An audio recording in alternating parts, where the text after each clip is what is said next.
Hello everyone, welcome to the first ZealZaddy stream of any game ever. We're very excited. Yeah. I'm going to have, before we start, I want to get everyone to have a moment to kind of go around the table and introduce themselves. Can we do a tech check real quick beforehand? Is everything clear and yes, ready? the phone is delayed. Yep, it's been delayed the whole time. Should I do the fun thing? Because I know you clicked a few things So here. this This will be tricky. whose top of whose head is this catching? That is your head in the middle, Jake. Oof. No, you just moved. Well, there's a delay on There's here. a big delay. Yeah, but if it's all delayed, it won't matter. Yeah, It's the only delay is something delayed and inevitable. Else isn't. You can count the Yeah. hairs in the cowlick. Yep, it's me. It's me. It's the cowlick. 1, 2, either that or it's a forest of some sort You go a of little higher with the camera. ancient growth forest on Neptune. A little closer. Might be better. Yeah, the straight one. Growing pains. Yeah, but you know, this is like half the fun, is figuring it out. That sounds like self-justification there. Yeah, it's I'm okay with that. yeah, it's fine. Yeah. I've seen first streams go much worse. This one's actually streaming. Yeah. How are they? Well, I'm probably. I would like to say I think I it's look PG. good.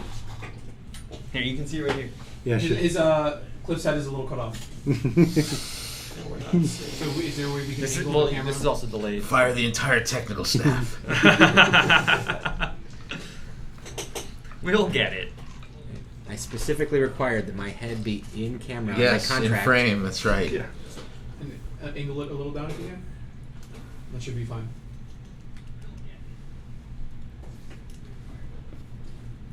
Yeah, we need some action And- shots here. And Carlos The other Danger way. as Rafe Gray. Dun, dun, dun, dun, dun, dun. A little more down. A little further. Sure. That should be good, and a little more to your right. Oh, that is a Not too long delay. Yeah, the delay. Right? Yeah. Gets sent out to Twitch's servers and gets. I'm going to back send out. messages to myself 15 seconds into the future. Don't go in that door! No time travel allowed in the stream. Oh, I was really hoping for some time travel. I was going to say, is time dilation okay, though? My pupils are dilating. Is that anywhere Well, just close to that? Yeah, I said, look right up into that. No, I'm So, not the president of the United States, and let's that's just- not. We'll let everyone go around the table and Solar introduce eclipse. themselves, their character, a little bit about their backstory, who they are. So let's start on this side over here with you, Eugene. All right. My character's name is Kelrin Ganrick, and Kelrin is a Dendus from the planet of Dendusar, and he is a Melder, is the name of his class. He has a scientific background. He's a celestial cartographer, in fact, and has a very scientific mindset, and so was quite surprised when he was discovered he was a Melder, not the most scientific of interfaces with the Crucible, which he likes to study in his scholarship. He's now come to this planet. He's at the station hovering above it because he is extracting the cartographic data from the ships before they've been wrecked and sent down to the planet to be picked over. And he's The doing ones that we know.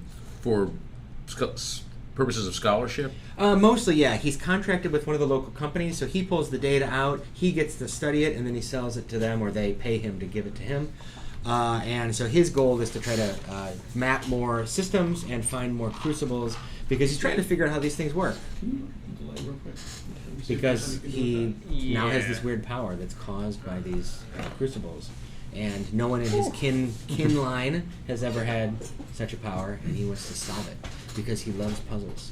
And describe your race, if you don't mind. A Sure. little bit. What do you? So the Dendus are about 5 foot tall. They have kind of pale gray skin. They're humanoids. They're humanoid, yeah. But they have kind of very long legs, thin. They're very thin. They have only 3 prehensile digits on hands and feet, kind of like this. Yeah, and That's a dentist. yeah, and they have their hair is actually fleshy tentacles. It's pink fleshy tentacles, and they kind of like wave subtly, and you can kind of communicate mentally with them on short distances. Sort of like Twilight from Star Wars. A little bit, but there's like many more smaller. They look kind of like dreads, I guess, Yeah. in the images, right? But that's the gist. Of And it. they're flesh. They're not hair. They're not. Yeah, not hair. The tentacles are flesh. Right. They are. Their skin is actually kind of shiny and it looks slimy, but it feels smooth, kind of like of a manta ray. Or So it's shark more or like a something. glaze than it's more glazed than wet. Yeah, pretty much. Yeah. All right. I was gonna That's go cool. with something more like manta ray, Because but I I'll go with- skeeve the I'll go with the glaze. wet a little bit, you know. Yeah. So There's no moisture happening. all right, here, good. right? Just Yeah. nasty. Yeah. The No. moisture's a little skeevy. All right, but that's cool. That's What's fine. your character's name again? Kel Ganrick. Okay, Kel. All right, Cliff. No. Can I go last? He can't just Okay. You ready, Kevin? Sure. I'm Kevin. My character's name is Jack Crow. He's a specialist shuttle pilot out of Mark. He's a relatively young human. And Mark is the capital city of the planet Phreesis. Yes, and the political capital, and that's kind of why he's there, because it's more lucrative to be there than out of the main starport. Right. And It's a whale in a swimming pool rather than a small fish in a big pond, right? Yeah. Yeah. and he doesn't have any large life goals at this point. He's just a young man looking to make his way in an interesting universe. Okay, sweet. And he's new. I'm sorry. He's just starting off as a pilot. He's a or- native of the planet Freeze. Okay, right. Yeah. He's grown up in Mark, and he became a pilot in Mark. He was not initially a pilot outside of that. So he grew up in Mark. He was pilot in Mark. It's been where he's done all of his work. Gotcha. Okay. Yeah. And he's a human too. Jake. Cool. So my character's name is Iladir Ferris, but he goes by his handle Boots. He is an Eldori cybermancer. He has been hired to work in and around the system on the ships that are getting scrapped. He specializes in extracting data from old computer cores, especially ones for which the AI that wrote the encryption no longer exists. So he's able to retroactively reverse engineer AI to get at some data. So he gets thrown onto some of these ships to go and do that. He's relatively young for an Eldori. The This is an Eldori... With the blue ones. Yeah, so the Eldori were one of the first races to undergo Esper Genesis. And they reach adulthood very quickly, sort of like a human. So they reach adulthood in their early 20s, but then they can live for 200-300 years. So they mature rapidly, and then they sort of enter this age, the slowed age process. So he's very young. He's in his mid-20s. He's in his actual mid-20s? He is in his actual Right. mid-20s. And they live how long, you said? About 200-300 years. Okay. So he is in his young rebellious stage, and he feels that his people are entering this age of complacency. And so he's off to see the world and see the systems and see what he can make of things. And what does a cybermancer do? Cybermancers are able to interface and interact with machines and mechanical constructs, but also with the sim. So the sim, if you think about it, is sort of like the intergalactic internet. It is like an augmented reality that overlays everything. It's sort of like the Matrix. And cybermancers are able to see and interact with the Matrix directly and use that to influence the world. People call them world hackers because they can actually rewrite the code of the universe, which is pretty cool. Hack the planet. So he does specialize. So Boots Have specializes that volcano go off now. Boots specializes. He is a hacker by trade that gets hired by these large corporations. And Nice. why boots? 80075. 80075. Oh, okay. It's leet speak. It's what speak? Leet speak. Which is? It's a combination of alphanumeric characters. I see. And so that is your... It's my handle. Gotcha. Clever lad. It was big in the 90s when it was all when the internet was new and 27,090. The first lead speak is probably Shell Oil when you put it on a calculator. Upside down, right? 71077-345. Mine was 8008. Yeah, 135. All right, Kyle. It's all about you. Hi, my name's Kyle. I'll be playing the Ashenforged, 1479 Sorin. So what are the Ashenforged? The Ashenforged are really neat in that the best way I can describe them is like a race of Frankensteins. They are made... Ashenforged are not generally born, they're made. They're made out of parts of deceased individuals and deceased individuals with leftover components of the crucibles. Like there's a substance that comes off as a byproduct. They were made like hundreds upon hundreds of years ago by the DandD as a stopgap measure, as a last-ditch Hail Mary effort in a war. They wanted They're to like a slave army that was... that's the kicker The there. S word is. Yeah. That's the kicker there, yeah. because they wanted to create a race of automatons, and they accidentally created a race of sapient sentient beings. Right. So, They overshot the mark. Yeah. What their intention was. yes. So he's 6 foot. He's 6'6" and tons of fun. He's 251. He is a warrior. He was recently came to one of the space stations above Phreesis. He's a space marine by trade, in that he repels the borders and sometimes goes onto the ship. His contract with the original captain was sold off to finished, because when the captain sold the ship. So now he's just bumming around for the moment, looking on the station. And right now he's a very philosophical bent guy, as you probably would be if you are a Frankenstein man who may or may not have a soul. He just generally likes to what you call it? He's very forward and to the point for the most part. What's his name? 1479 Sorin. 1479 Sorin. Yes, the the Ashenforged are often given a number that they sometimes keep or don't. They sometimes have a clan name after the DandD, that scientific guild or family that helped to make them.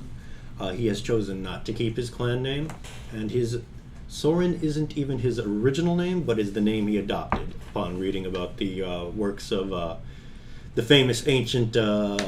Soren Kierkegaard? Yes, sir. The Christian existentialist philosopher. Every duty is therefore a duty to God. Nice. Well done. Cool. Deep. That's Sorin. All right. And how old are you? Oh, that's the funny thing. He's 30. That's, technically speaking, old man age in Ashenforged. They can keep going with proper maintenance, but if they aren't maintained, they generally just start falling apart at around 40 to 50. Oh, okay. They grow fast. Right. That's the other cool thing. Right, is right. They're like an adult within the first 5 years, physically at least. So, big boy. Interesting. Cool. So my character is Raphael Gray. Rafe, he's human. He's also a native of Phreesis. He's a specialist. My character is from an old family, an old patrician family of Phreesis. The planet was settled about 300 years ago by humans, and my ancestors were one of the original families to settle it, and were one of the small number of first families of Phreesis back in the day. I would say, as a modern analogy, they'd be more akin to the Addams family rather than, let's say, the Kennedys or the Bushes. They have a they're connected to the past history of Phreesis, but as a power, they haven't really been politically influential in probably more than a century, as much so as perhaps some of the other families that that are influential and powerful on the planet. But that having been said, the Capitol building, the government center of Mark, is called the Gray Building, which is named after my family. So there are places around that recognize the contribution at the time. My character actually did, I would say, he would be less likely to admit to this maybe, but he did not. He was more of a dilettante when he was younger. He did a lot of things. He served in the planetary militia and did his part. And he actually did eventually get his footing and become a part of the government of the planet. He was a tribune in the Planetary Council, and but then decided at a certain point, surprisingly for some people, that he was not going to seek re-election, and sort of retired, and then has sort of gone around as a gentleman. He retired to be sort of a gentleman farmer, if you will, for the last few years. And I believe Rafe knows your character, Jack, through probably. Piloting around. Yeah. Right, you take me around, because yeah. I've gone to different places It's an easy because. call to get a flight. Right, exactly, right. Because there's whatever the charter service you work for, and then you were my regular, and then you became kind of my regular pilot, from that. And so he's in his mid-40s, and he has salt and pepper hair, mostly salt, more salt than pepper, and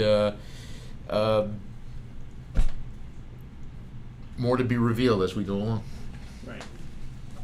So Aladir, you're on the space station, Yes. and you are walking past the space station. Let me explain the space station. It's called Trident Station, by the way. And it's called the Trident because it has 3 forks that stick out, and each one of the forks is used for the dismantling of equipment and ships. Mm-hmm. So it's done in a pattern of 3s. There's a ship in there that's getting ready to be dropped to the planet side. And when they do that, you're often brought in to get to some of the code, to secure it on the computer cores. And you were told that there was one core that you had missed. And as you're heading down that way, you feel this, what you know is the kerclunk of the ship being released, because it's a big ship, it's a big freighter. You feel it in the ship. And as you're doing it, you're passing by some windows, and you can kind of see it starting to float down. It has some tug. They're just tug engines. There's nobody actually manning them. They're drones. Start to push it downwards. As that's happening, you see something shoot by it. You don't know what it is, but it's hot. You're already at the top end of the atmosphere, and you see something right past. And for a moment, the whole station just goes boop, and it goes black for a moment, and then it comes back on, just a moment later, which is pretty unusual. Power, the stations, they all have decentralized power for different systems and all kinds of. But it really went, all the lights went out, the little LEDs popped on for a moment, and everything else went down. So when that happened, it was the first time you've ever experienced that, and when it came back on, there was a commotion. Everyone was what happened? And then maybe a minute later, security starts coming in. Not security, computer security comes in and starts checking boards and pulling panels out and trying to figure out what happened. It's the kind of thing that you don't experience, and when you do, it's a very nerve-wracking moment. Yeah. Luckily, it's just a moment. How competent is the computer security people? Is the IT crew on the ship? You don't know. You don't really. 1 or 2 people Yeah. from having been here in the past, but that's it. Just as far as you can tell, they're pretty mediocre. Okay. I was just going to say there's a reason that people are called mediocre. Yeah.